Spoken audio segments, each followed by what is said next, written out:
So, bago ako magsimula dun sa gusto kong ipunto dito sa video na to, gusto ko lang muna humingi ng sorry, ng tawad sa mga fans, subscribers, followers namin ng asawa ko. Dahil sa mga nakikita nyo sa Facebook ngayon, sa newsfeed, sa mga nakita nyo sa live, narinig nyo sa live, and yung mga lumalabas pa na ibang issue, okay? Gusto ko lang mag-sorry sa inyo. Yung sa amin naman ng asawa ko, hindi na para gumawa ako ng apology video or mag-apologize ako dito kasi yung mga ganung bagay dapat privately na lang namin and internal na lang kung gagawin. Plus nasa UK kasi ako, so medyo nahihirapan akong kausapin siya kasi hindi siya masyadong nagre-reply. Actually, pag nagme-message ako sa kanya kahit gaano kahaba, sisin lang niya. So, medyo nahihirapan ako na na kausapin siya. So, pag uwi ko na lang sa Pinas, kasi right now nasa UK ako, pag uwi ko na lang sa Pinas, saka ako siya kakausapin para mas maayos ko. Andito kasi ako sa UK para ayusin yung passport ko. Ito nga, yun yung luma, and ito yung bago. Hindi para takasin yung issue, okay? Hindi ko tatakasin yan. Plus hindi ko dideny yung mga bagay na ginawa ko talaga, and yung mga maling bagay na ginawa ko hindi ko i-deny yan. Let's go to my point, na sa point na gusto kong ipunto dito sa video na to. Ang una ko lang gusto sabihin is marami kasi akong narinig dun sa live ni ate.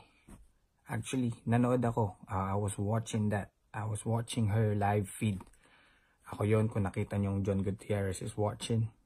Nanonood talaga ako. Pinanonood ko siya kasi gusto kong marinig kung ano yung sinasabi niya. And may mga bagay lang dun na narinig ko na hindi tama sa pandinig ko, and alam ko yung totoo, and alam din niya yung totoo, pero ginawa lang niya or may sinabi siya dun para lang mapabango yung pangalan niya, para magmukha siyang mabait, or para magmukha siyang malupit, or para siya yung agrabyado. But may isa siyang point doon na sinabi niya na nalasing daw siya to the point na nag-pass out siya sa gilid malapit sa banyo ng Oblivion. I mean, first of all, sino ang matinong babae na magka-club kasama yung mga never niya pang na-meet na tao? First time pa lang niya akong na-meet nun. Sino matinong babae na iinom to the point na magpa-pass out kasama yung mga taong first time pa lang niyang mamimit? Diba? Hindi kita dinajudge, pero sino? Diba? Sino? And ayun nga, nag-pass out nga daw siya. Tapos ang sinabi niya doon, ang napagkarinig ko is hinawakan ko daw yung private part niya habang lasing siya. And I was like, kung lasing ka at hinawakan ko yung ano mo, ba't naaalala mo na hinawakan ko? Diba dapat kung naaalala mo yan, kung nasa wisyo ka pa na naaalala mo yung ginawa ko, dapat dun pa lang, there and then, nagwala ka na. Nagwala ka na, pinadampot mo ako sa bouncer, dun pa lang, binitbit yun na ako sa barangay, or binitbit yun na ako sa police. Or, the next day, kinuha mo yung CCTV footage from Oblivion para lang Para may proof ka or para may evidence ka, dali mo sa police, yon. Then, kulong na ako nun, di ba? Kulong na ako nun. Kung nangyari yon. Dahil di nangyari yon, hindi mo ginawa. Hindi mo ginawa. Tapos yung sinasabi nyo, yung nakita ko dun sa post ng isa nating kaibigan. Kaibigan daw. Nilagay niya dun na kaya nasira yung damit mo dahil inaaway ka ni Tony. Inaaway ka niya dahil pinagnasahan mo siya or you took advantage of her when she was drunk. Come on, man. Baka naman kaya nasira yung sa neck ng damit ko dahil gusto niya akong halikan. Hinahabol-habol niya ako, sigaw-sigaw pa siyang Badger. King Badger, nasan si Badger? Sa labas ng Oblivion, 'di ba? Para hinahabol-habol niya ako, hinahabol-habol niya ako dahil gusto niya akong halikan. Pero ako, umiiwas-iwas ako. Nandun pa sila, sino ba yun? Yung famous na naging mukhang yung dating pinipig, tas naging ang Korean novela yung mukha. Basta nandun siya noon, nakita niya yan, hinahabol ako, umiiwas-iwas pa nga ako eh. Nandun din yung kulot na basta hindi na para mag name drop, pero kita nila yan. Plus alam ng mga totoong kaibigan ko na nandun nung time na yon na ako pa nag-alaga sa'yo nung nalasing ka. Hindi ka doon nag-pass out sa Oblivion, men. Nag-pass out ka nung malapit na tayo doon sa Jollibee. Actually, kahit tanongin mo yan si Francis De Leon, siya yung nagdadrive ng kotse, ako nag-alaga sa'yo. Actually, ayaw nga kita buhatin kasi ayaw kong makita ng mga tao na meron akong buhat-buhat na ibang babae. Pero, alam mo yun?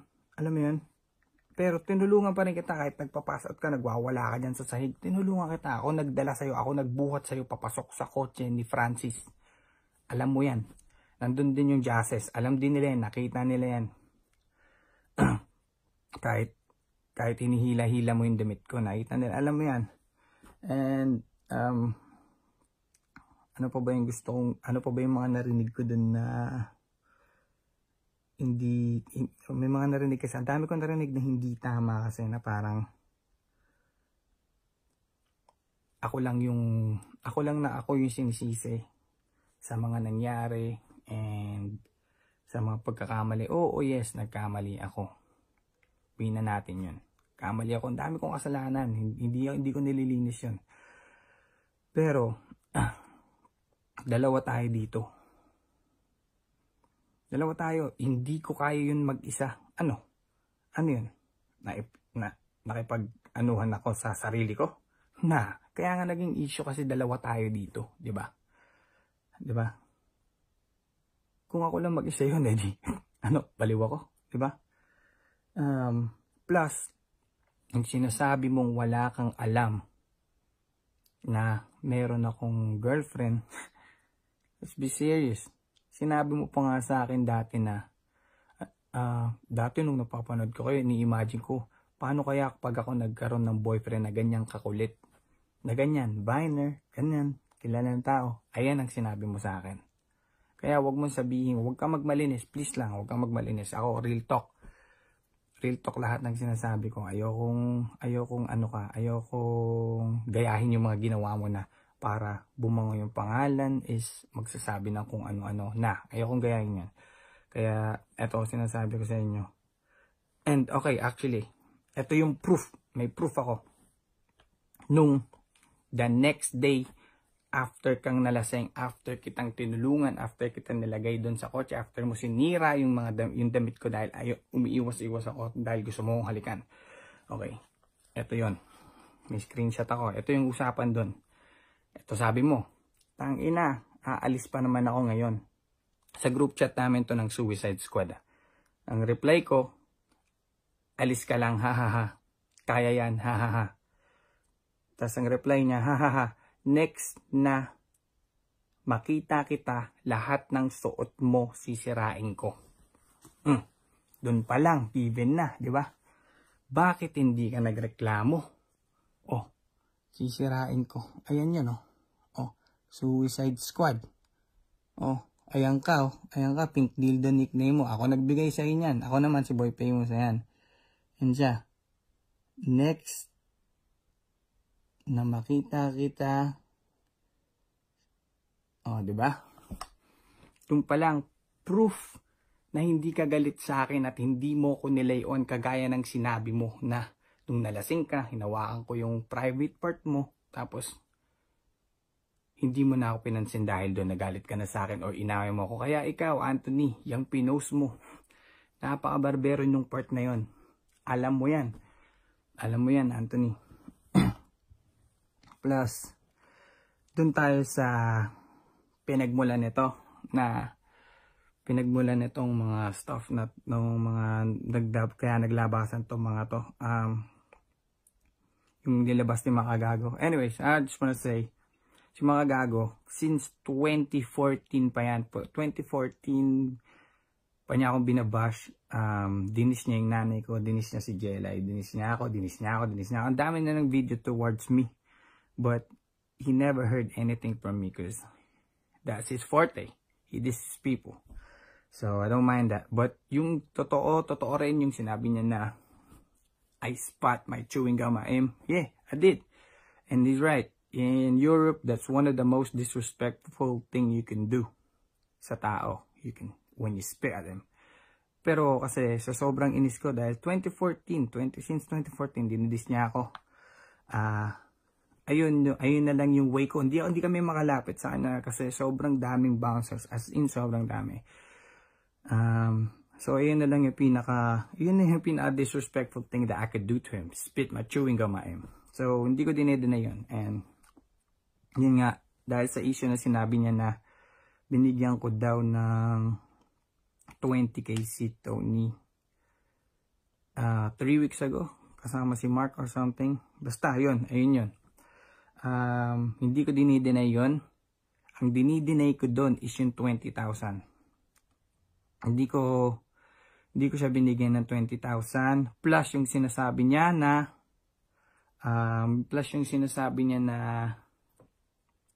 pagpasok daw niya sa kotse nagwala-wala daw siya kay Mark. Hindi ka nagwala-wala.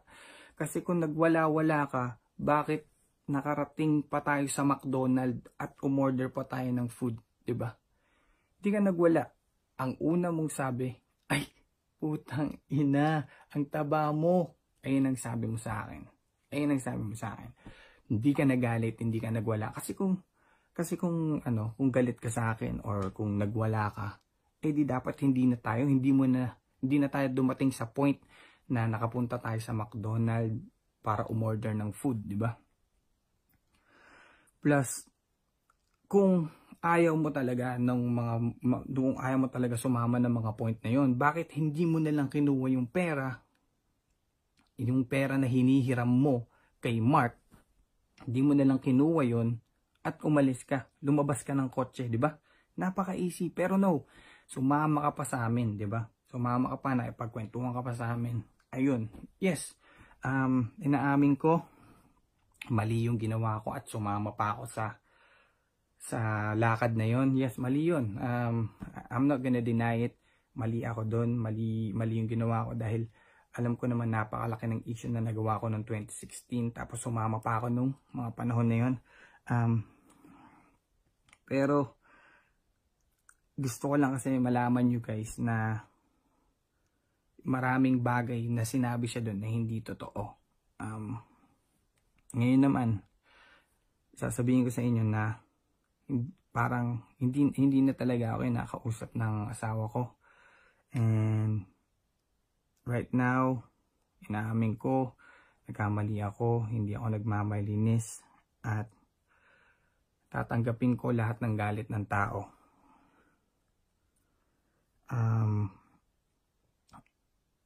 Kung ano man maging outcome nito, gusto ko lang na makakuha ng chance sa asawa ko na mag-sorry. But like I said, hindi ko na dito gagawin yun, pero I will try my best to get her back, or I will try my best to at least apologize to her sincerely. But anyways, sana po yung ginawa ko and yung mga narinig nyo ngayon, yung mga nangyari, sana po maging lesson po sa inyo tong lahat. Like I said, I'm not perfect. I have made a lot of mistakes, and hindi ko tataguan yung mistakes ko. Lahat yun haharapin ko. And yeah, that's it. Kung magkakaroon man to ng next video, nanginginig na ako. Actually, kasi naaasar ako sa mga narinig ko eh. Actually, but yeah, sige na. Kung magkakaroon man to ng kasunod, siguro nasa Pilipinas na ako nun. But yeah, hindi ko dinideny yung mga kasalanan ko. Inuulit ko, hindi ko dinideny yung mga kasalanan ko. At hindi rin ako nagmamalinis. Gusto ko lang malaman nyo yung totoo, yung mga totoong nangyari at yung mga mali na pinaratang sa akin. Ayun lang yung ginagawa ko. Okay? Thank you. Okay, so ito na yung second part ng video. Kasi kakatapos ko lang panoorin yung ginawa ko kanina and na-analyze ko na ang dami ko pang hindi nakiklear out and ang dami ko pang hindi nasasabing mga topic doon. And pinanood ko rin ulit yung live feed ni ate para lang ma-refresh ang utak ko kung ano yung kailangan kong sabihin. Okay? Okay. First of all, yung mga screenshot na nirelease mo, bakit yung part ko lang yung pinopost mo? Bakit yung mga part mo na ikaw yung naghahabol, yung part mo na ikaw nagpapaselos, yung part mo na ikaw yung nagtatanong ka kung kailan ako babalik, bakit hindi mo pinost doon? Bakit? Para lang malinis ka? Para lang lahat ng tao isipin na, oh, si Badger yung naghabol. Parang ganon? Come on. Don't lie. And meron pa doon, narinig ko na naka-move on ka na, kamo, tapos magsisend ako ng titi ko, ng private part ko pala, sorry for the word. Yun nga, magsisend ako ng private part ko sa'yo, and then naka-move on ka na pala, pero bakit magsisend ka pa sa akin pabalik ng mga stuff, mga private stuff din, na hindi ko na kailangan sabihin dito? Ba't magsisend ka pa pabalik, di ba? Di ba? Ganun ang setup natin. Alam mo yan. You don't need to lie. Plus, alam mo na kami na ni Jelay noong mga panahon na maganon. Ang dami mong sinesend sa akin. Alam mo yan. Ang dami mong sinesend sa akin ng mga stuff. I don't need to say it because di na kailangan elaborate dito yung part na yon. Pero alam mo na nagsisend ka rin sa akin. Don't say na ako lang yung nagsisend and stuff. Okay? Nakakainis kasi na parang ako lang. Dalawa tayo dito. Tandaan mo, dalawa tayo dito. It takes two to tango. Okay? And alam mo rin na may girlfriend ako nun. Alam mo na kami ni Jelay nun. Alam mo yun. You know that you're number 2. Hindi mo kailangan i-deny yun. Alam mo yan. Nakakaasar lang kasi isipin na dinideny mo pa yung mga bagay-bagay na alam naman natin na alam mo. And may isa pa doon na sinabi ka na nakatira ako sa inyo. Yes, tumira ako sa inyo pero hindi for 1 month, okay? Siguro mga 12 days or 2 weeks at least. Ayun. Dahil ayun na yung mga panahon na nagkakagulo na kami and wala na ako mapuntahan dahil nahuli ako na may video ako na nag-aano ka ng ano mo at umuungol-ungol ka doon, 'di ba? Nakita naman natin doon sa live feed ng asawa ko na yung video. So you cannot deny that. Do not lie. And yun nga, ikaw nagyaya sa akin tumira sa inyo dahil wala naman ng mga parents ko dito. I only have my grandma here. And then yun nga, tumira ako sa inyo ng 12 days, but basta parang ganon, at least 2 weeks at most na yun. Ayun yung ko doon, yung in-stay ko doon. But simula nung huli tayo ni Jelay nung after ng birthday bash ko. Nagkumahog na ako nun, pabalik sa amin. Sinabi ko sa'yo, babalik na ako sa amin. Kumahog na ako nun. Simula nung binlock ako ni Jelay, simula nung pinakita niya sa akin yung video na sinundan niya tayo from Oblivion to your house, bumalik na ako nun. And ayoko lang kasing marinig na ako lang yung biniblame mo. When in fact na dalawa tayo doon. You don't need to clear yourself out sa mga tao na to kasi alam nila totoo. Alam nila na number 2 ka. Alam mo rin sa sarili mo na number 2 ka. Alam mo yan. And last but not the least, yung 2019 ulit, ibabalik ko. Ang sinabi ni Makagago. He was right. Nagpunta kami sa Las Piñas. Pumasok siya sa kotse sa Las Piñas. But siguro mali yung source ni Makagago na nakakita sa amin na ako yung nagbigay ng pera. Because hindi ako nagbigay ng pera sa kanya. Yun yung mali ng source ni Makagago. But everything na lumabas naman, hindi ko dinideny, and pagkakamali ko yun. Gusto ko lang naisipin nyo na hindi ako nagsisinungaling, and lahat ng sinabi ko dito is real talk. Hindi ko na kailangan pang i-deny lahat yun dahil right now I think I've lost everything. Wala na akong dapat ikabahala kung ano man mawala sa akin ngayon dahil nawala na nga sa akin yung asawa ko. At the moment, hindi pa kami nag-uusap ng maayos, and hindi ko rin alam kung paano ko siya kakausapin dahil nandito ako sa UK. Ayun na yun. So this is it. I guess I just want to let you guys know that I have made a mistake. You know it. And I'm not gonna shy away from mga nangyari sa mga katotohanan. I'm not gonna shy away from it. And kung sinasabi nila, kung may ilalabas sila sa akin, kung ilabas man nila yung private part ko, wala na ako dapat ikabahala. I don't mind that. They can do it. And yun, God bless everyone.